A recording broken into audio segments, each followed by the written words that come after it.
Hello and welcome to Monday's programme. I'm John T. Messer. And I'm Kylie Pentelow. Coming up tonight between now and 6:30.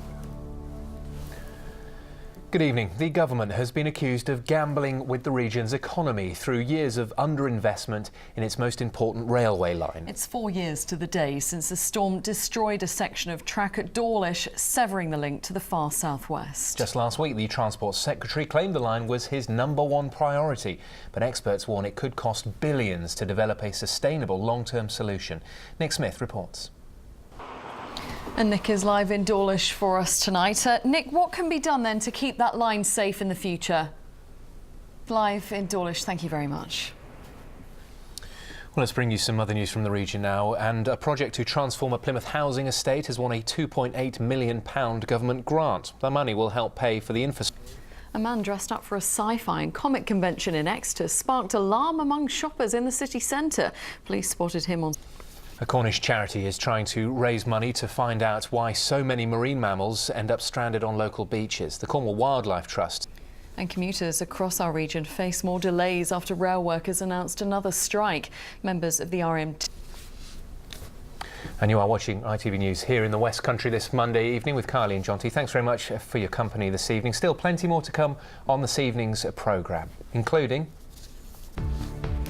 And after us, the ITV News continues with the national and international stories. Mary Nightingale has the details. Now, as Mary just said, it is 100 years tomorrow since some women in Britain got the vote, and we've been finding out what role women in the West Country played in the suffrage movement. Well, as our reporter Claire Manning discovered, it's a dramatic history filled with tales of bomb threats, arson attacks and suffragettes who were trained to use martial arts. It is an absolutely fascinating story. Tomorrow we'll be looking at the story of Plymouth's most famous suffragist, that's Nancy Astor. Nancy was the first female MP. Now, next on tonight's programme, the head of a homeless charity in Torquay has expressed her horror at calls for rough sleepers to be cleared from the town centre. Well, businesses claim their trade is being severely damaged by antisocial behaviour from some homeless people. And the head of the Chamber of Trade says if it continues, the town could become the poor relation of the South. David Woodland has this report. Now, cyber criminals are said to be one of the biggest threats facing our security today, and experts estimate that their average age is just 17. Now, the normally secretive National Cyber Security Centre, part of GCHQ, is attempting to educate and interest children as young as 11 in computer science and new technology to help protect our data in the future. Richard Payne has more. It's time to move on to sport now, and Yeovil Town will head into their EFL Trophy match at home to Fleetwood tomorrow with a spring in their step after a second victory in a row. Yes, as for the other weekend... On to rugby, and 4 Exeter Chiefs players helped England to victory on the opening weekend of the Six Nations Championship. Sam Simmons... Well, elsewhere, Plymouth diver Matthew Dixon has been officially named in England's squad for the Commonwealth Games alongside Tom Daley. Dixon, who...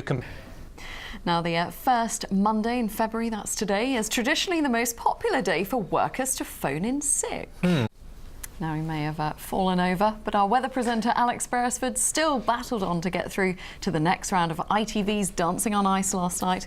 Take a look.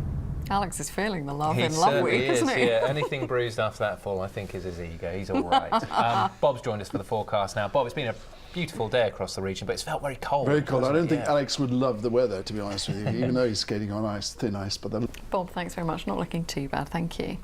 Now, just before we go, a quick reminder of the main headlines here in the West Country this evening. And the head of a home... That brings us to the close of this evening's programme, so it's goodbye from the two of us. I'll be back to bring you the late news. That's at the usual time of 10:30. But now I'll hand you to Mary Nightingale as the ITV News continues. From all of us here, enjoy your evening, and we'll see you tomorrow at 6. Bye-bye. Bye-bye.